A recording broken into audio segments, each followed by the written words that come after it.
This is the mysterious traveler, inviting you to join him on another journey into the realm of the strange and terrifying. I hope you will enjoy the trip, that it will thrill you a little and chill you a little. So settle back, get a good grip on your nerves. I hope it's not making you nervous, being alone with me here in the dark. Darkness stirs strange terrors in some minds, particularly those of children. For children live in a world of their own, a world far removed from that of adults. Who among us knows the psychology of the child mind, with its devious thoughts and actions, as in the tale of The Good Die Young?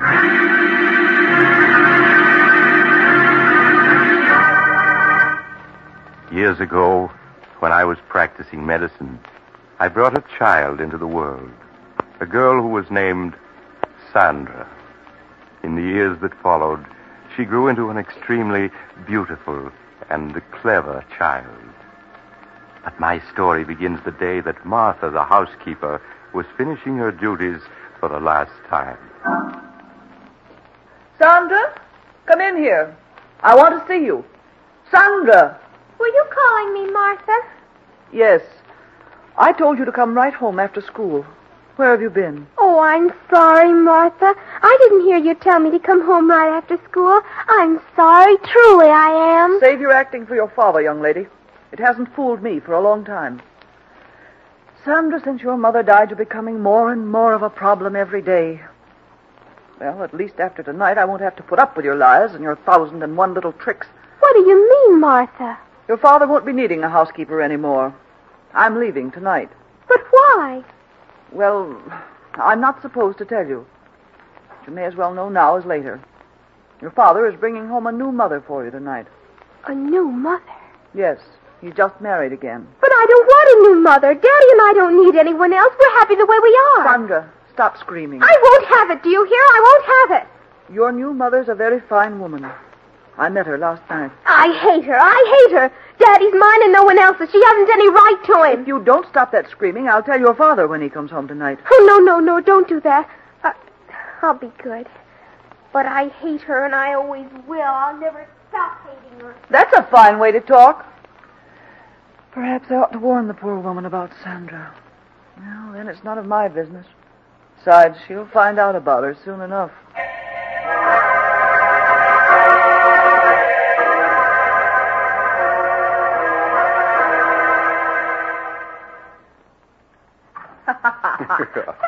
Stephen, it's ridiculous you're carrying me across the threshold. Hi, darling. It's tradition in my family to carry the bride over the threshold. There you are. Oh, Stephen, what a lovely house.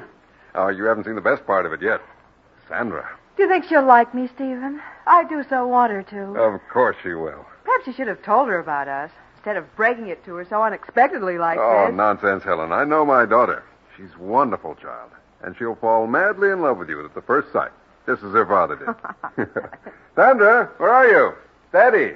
Daddy, you're home early. Oh, I'm so glad. How are you, darling? Oh, Daddy. I have a surprise for you. A surprise? Mm-hmm. Sandra, this is Helen. Helen, I want you to meet my daughter, Sandra. Hello, Sondra. Hello. Darling, the surprise I just mentioned is Helen.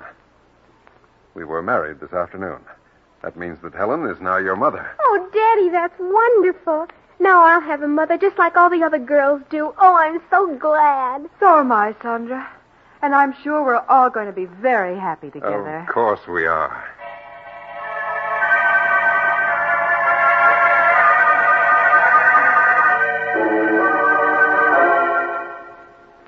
That night, after the family had said goodbye to Martha and seen her off, Sandra was sent to bed. She lay quietly in the darkness, thinking. Occasionally, she would speak softly to her doll, Barbara. She hasn't any right being here, Barbara. Daddy and I were perfectly happy until she came along.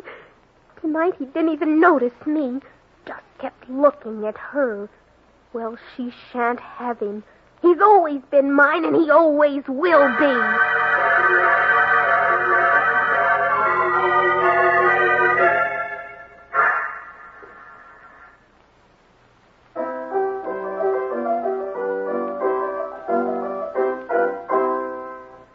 There.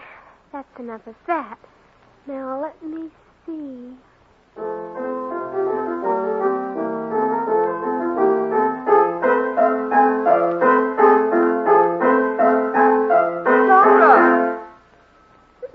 Time this afternoon, I've asked you not to pound the keys that way.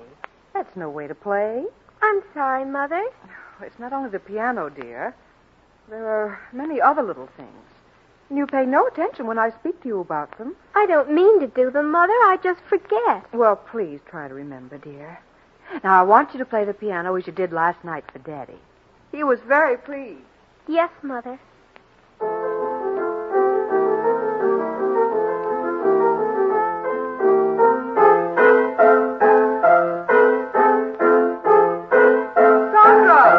Mother? I thought I asked you to stop pounding the piano like that. But, Mother, I was just composing a new piece for Daddy. Well, that wasn't music, Sondra, but just noise. That'll be enough for today.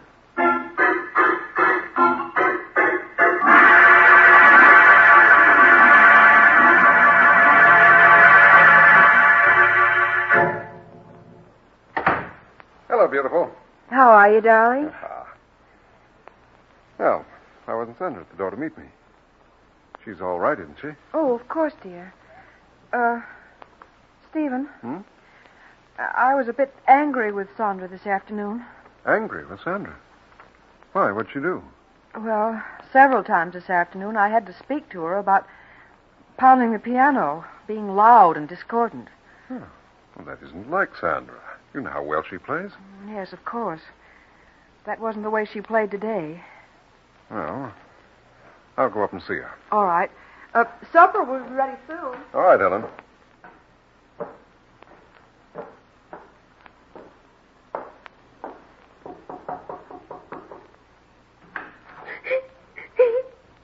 Why, Sondra, what's this? Oh, Daddy, Daddy. Well, what's wrong, dear? You never cry. I was only trying to compose a new piece for your birthday next month. A new piece for my birthday? Yes, I wanted to surprise you. Oh, there, dear. You mustn't cry. I'm sure Mother understands you didn't mean to be bad. Now, here, let me wipe your tears. Oh, Daddy, I love you so. I just wanted to compose something wonderful for you. I understand, darling. Oh, Daddy, you always understand.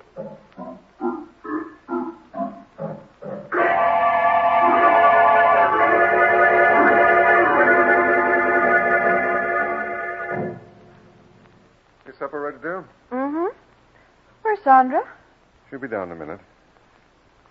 Helen, Yes, Stephen? she really didn't mean to pound on the piano and get on your nerves.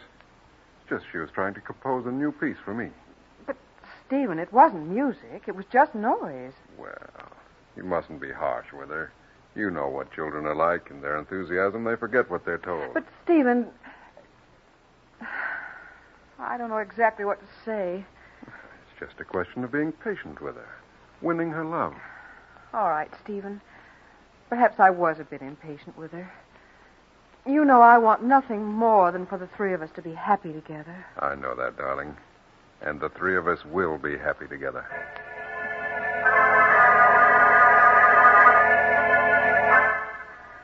In the weeks that followed, Helen tried to overlook Sandra's slamming of doors, constant droppings of objects, and other nerve-wracking incidents. In time, she felt, Sandra would come to accept her love and guidance. It was just a matter of patience. Sondra, is that you? Yes, Mother. Please sit down, dear. I want to talk to you. All right, but do hurry. Daddy'll be home soon. Sondra, every day I've been giving you milk money for school. Why haven't you been buying milk with that money? But I have been, Mother. Now, please, Sondra, I won't punish you. I just want to know what you've been doing with that money. I've been buying milk with it. Please, Sondra. Mrs. Gordon, your teacher, told me you haven't bought milk for almost a month now. But I have. She just doesn't Sondra, happen to... I won't have you lying to me. Now, that's your father. We'll see what he has to say about this. You don't understand. You just don't understand. Stephen? Hello, darling. Oh, Sondra, what are you crying about? I'm sorry, Stephen, but Sondra's been misbehaving. I think you'd better speak to her. You just don't understand. What's she done, Helen? Mrs. Gordon, her teacher, told me today that for the past month, Sondra hasn't been buying milk with her milk money. Is that true, And Sondra? what's worse, Stephen, when I asked Sondra about it, she lied and said that she had been buying milk at school. Why, Sondra, it isn't like you to lie about things. I didn't mean to lie about it. I just wanted to keep it a surprise. What a surprise. Your birthday present. Oh? I saved my milk money so that I could buy you a pipe. It's here in this box. Sondra, you know I'd have given you money to buy a birthday present for Daddy. It isn't the same thing. I wanted to buy him a present with my own money. Oh, I'm sorry, Sondra. Only you might have told me about it when I asked you. And then it wouldn't have been a real surprise. I did want to surprise Daddy so. But you have, darling. This is a beautiful pipe. No, the surprise is spoiled. Your birthday isn't till tomorrow. Well, this is much better, darling. It means I'll be able to smoke this pipe tonight. Oh, now, please stop crying. You go upstairs and wash your face and hands, huh? All right, Daddy. I'm sorry, Stephen, but I had no idea what she'd done with the money, and she did lie when I asked her about it. Well, if you'd only have a little more faith in her, Helen. I know it's difficult to understand her at times, but that's because as a child she looks at things differently. I'm sorry, Stephen, if you think I've failed with her. Oh, but you haven't, Helen. I'm sure that in time she'll come to love you as much as she loves me. I don't know, Stephen. I often wonder about that.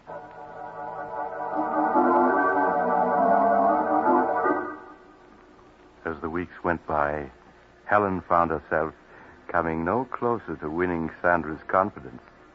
It wasn't that Sandra was unfriendly, but there was an air of reserve about her, which vanished only in her father's presence. Helen felt Stephen watching her anxiously when Sandra was about, and sought to reassure him. Her one thought was to preserve their happiness. Hello, Helen. Hello, dear. Oh, what happened to that vase, dear? Sandra broke it. Oh? Well, accidents will happen. Stephen, this is the fourth piece she's broken in 2 weeks. And each of them were pieces I've treasured, had for years. Why, Helen, you sound as though Sandra had deliberately broken those vases because they were yours. Well, why is it that only my things are broken? Oh, Helen, surely you don't believe she's deliberately breaking your things. I don't know what to believe. The first few times I thought it was an accident, but now... But, Helen... Oh, please, Stephen, let's not quarrel.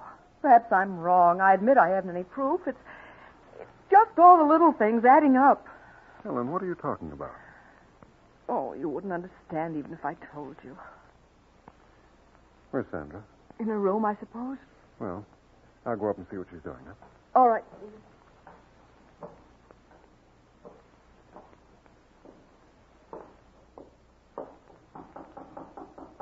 Sandra, it's Daddy. Are you in your room? Huh. Funny. She isn't here. Hello, what's this? A note addressed to me. Dear Daddy, I'm sorry about the broken vase. Tried my best to be a good girl, but everything I do seems wrong. I make Mother very unhappy, so I'm running away. I love you very much and always will. Your daughter, Sandra.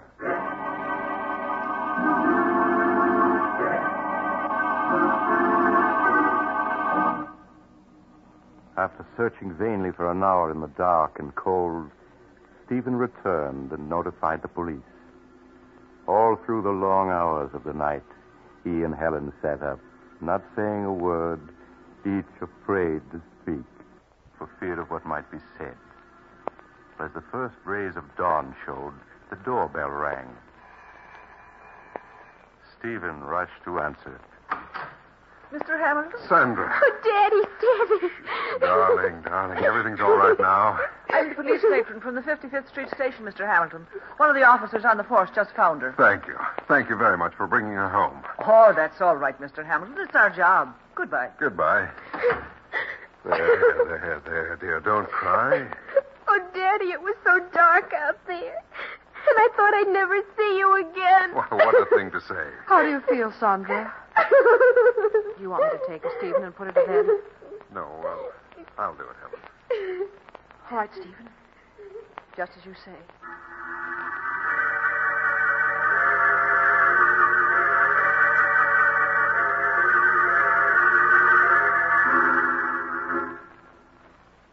Is she all right, Stephen? Mm-hmm.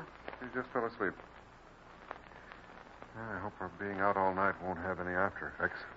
Stephen, you feel I'm to blame for her running away, don't you? Of course not, Helen.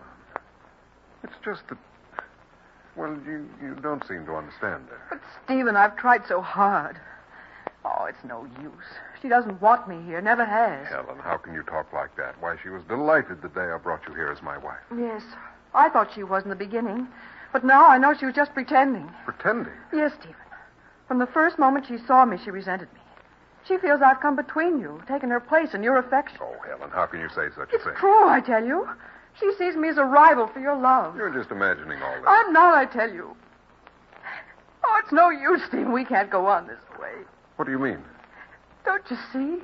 We aren't happy anymore. Instead of things improving, they get worse. Perhaps it would be best if we were to separate. Helen, I won't hear of it. I love you, darling. I wouldn't want to live without you. Whatever misunderstandings we may have about Sandra, I'm sure we can straighten them out. I don't know, Stephen. If you love me, Helen, you won't give up so easily. Please, say you won't leave. All right, Stephen. I won't leave. Perhaps we will be able to work this out. I hope so.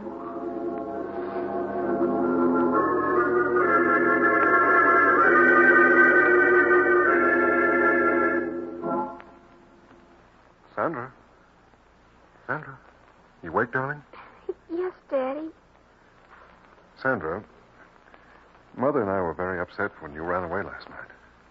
Mother seems to think you ran away because you couldn't get along with her. She felt so badly about it, she wanted to go away. She did? Yes. But I told her how much we both loved and needed her. So she's promised to stay. Oh. I see. Sandra, you will try to be a good girl and do as Mother wants, won't you? It would make Daddy very happy. Oh, Daddy, I'd do anything to make you happy, anything. That's a good girl, darling. Now, you get up and get dressed, huh?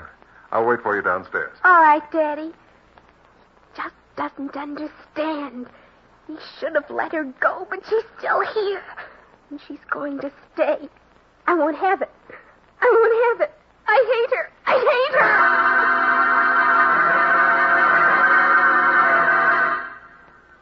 A week passed.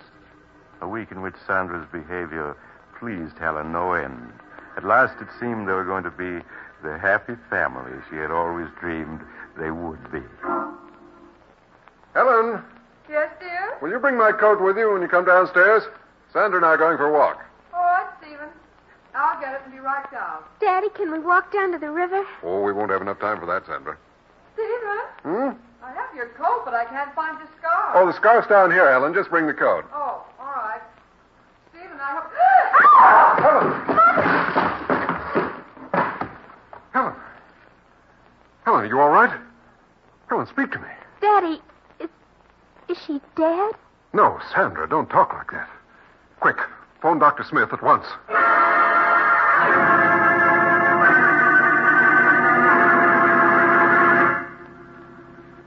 I arrived at the Hamilton home to find Helen suffering from shock, but otherwise unhurt.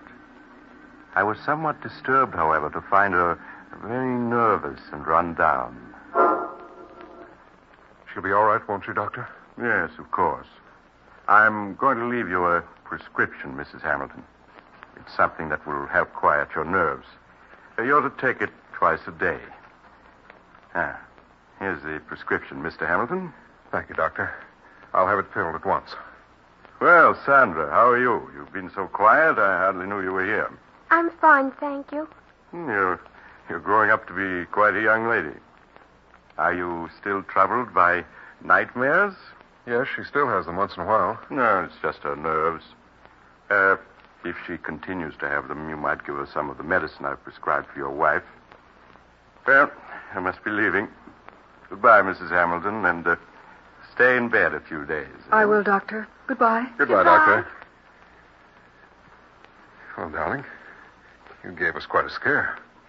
Yes, I slipped on something on the top step. You must have slipped on a marble, dear. I found 7 or 8 of them on the top step. Marble? Sondra, were they your marbles? No, Mother. They belong to Margie. She must have left them on the stairs when we were playing here. Oh, I see. It wasn't my fault. Truly it wasn't. Of course it wasn't, Sandra. Our mother knows you wouldn't leave marbles lying around where she could slip on them. Isn't that so, Helen? Yes, Stephen. I'm sure Sondra wouldn't want anything to happen to me.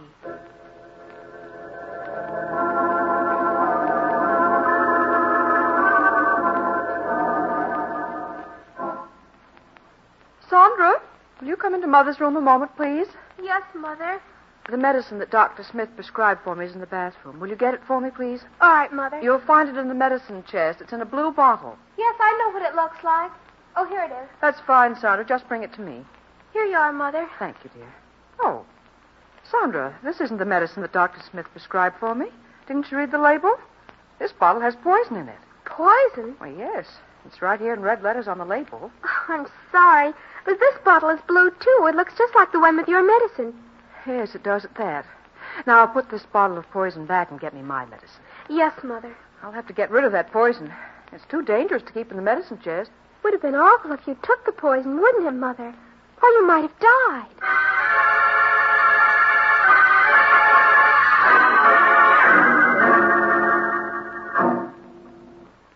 No, go away. I hate you. Oh, I hate you. He's mine. You shan't have him. He's mine.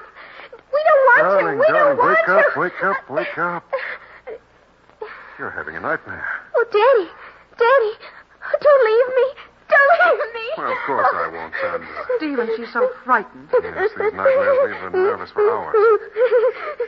Darling, there's nothing to cry about now. Oh, Daddy, I was so frightened. Come here a moment, will you, please? All right, Ellen. Oh, Daddy, don't leave me. No, Sandra. I'm not going to leave you. I'm just going to see what Mother wants. What is it, Ellen? Stephen, Dr. Smith said that if she had a nightmare, some of the medicine he prescribed for me would help her. Well, Sandra doesn't like taking medicine. But this medicine's very easy to take, and it'll have her asleep in no time. If you think it's best. Yes, I'm sure it is. Now, you go back to Sondra while I get the medicine and a glass. All right, Ellen. Now, Sandra, you must stop your crying. Daddy's here. Don't go away, Daddy. I want you to stay with me. Of course I'll stay with you. What were you dreaming about, dear? I don't know. It was all so mixed up. Oh, Daddy, will you always love me more than anybody else in the world? Of course. Now, stop your crying. All right, Stephen, I have it. Now, if you just have Sondra sit up. Come on, darling. Sit up now. That's it. What's Mother doing? She's pouring you some medicine. It'll help you sleep, darling. Medicine? Yes. It's the same medicine Mother takes for her own nerves. No, I don't want it. Now, please, Sondra. It'll make you feel much better. No, don't come near me. I don't want it. Sandra, Mother takes it twice a day. There's nothing to it. No, I won't take it. I won't. Perhaps you'd better let it go, Helen. Nonsense, Stephen. She'll have us up all night if she doesn't take it. All right. Now, Sondra, stop being a baby and take this medicine. No, Daddy, don't let her make me take it. Don't let her. Sondra, are you going to let me give you this quietly, or do I have to make you take it? No, it'll kill me. I know it will. Here, let me hold your head. That's it. No. Now, Sondra, stop clenching your teeth. Open your mouth. Do you hear? Daddy, don't let her. There, you've taken it. All this fuss over nothing. Helen, she's choking. Daddy, it burns. Sandra, what's wrong? It's burning me. Daddy, help me.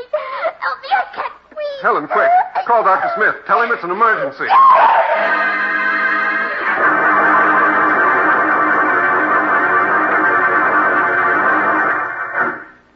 Stephen, here's Dr. Smith. Let me see her. She's been unconscious for 10 minutes now. Doctor, you must do something. I'm afraid it's too late, Mr. Hamilton. She's dead. Oh, no. No, she can't be. I'm sorry. How can she be? We only gave her the medicine you prescribed for Helen. Yes, here it is. Let me see it. But this medicine wouldn't kill her. It's only a nerve tonic. You can see. Doctor, what is it? Why, this is the bottle, all right. But the medicine in it isn't the medicine I prescribed. But it is. I took some of it last night. I assure you, this isn't the medicine I prescribed. Then what is in that bottle? It smells like carbolic acid. Carbolic acid. But that's impossible. Look at the label. You can see it's my medicine. Yes, the label's right, but someone poured out the medicine I prescribed and replaced it with carbolic acid. Oh, no. But why? Why should anyone want to do such a thing? Who could possibly want to kill Sandra? Everyone loved her. Ask Helen. She'll tell you that Sandra... Stephen, why are you looking at me like that? Surely you don't believe I poisoned her. Stephen. No. No!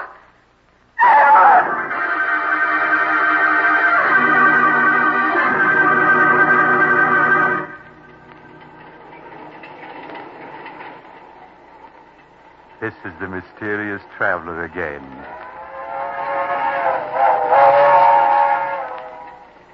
Have you enjoyed our little trip? By the way, do you have a child in your home? If so, I do trust it isn't angry with you. You can't be too careful with children. Why, I recall another child who, after being punished by his parents, took a razor and... Oh, you're getting off at the next stop. I'm sorry. Perhaps you'll join me again soon. I take this same train every week at the same time.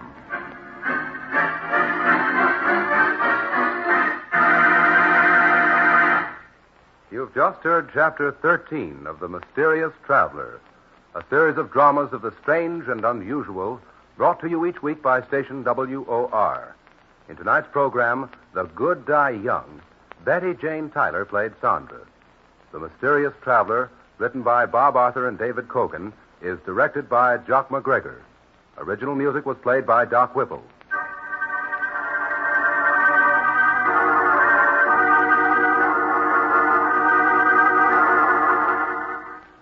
Listen next week to a tale titled Design for Death. Another tale of the mysterious traveler.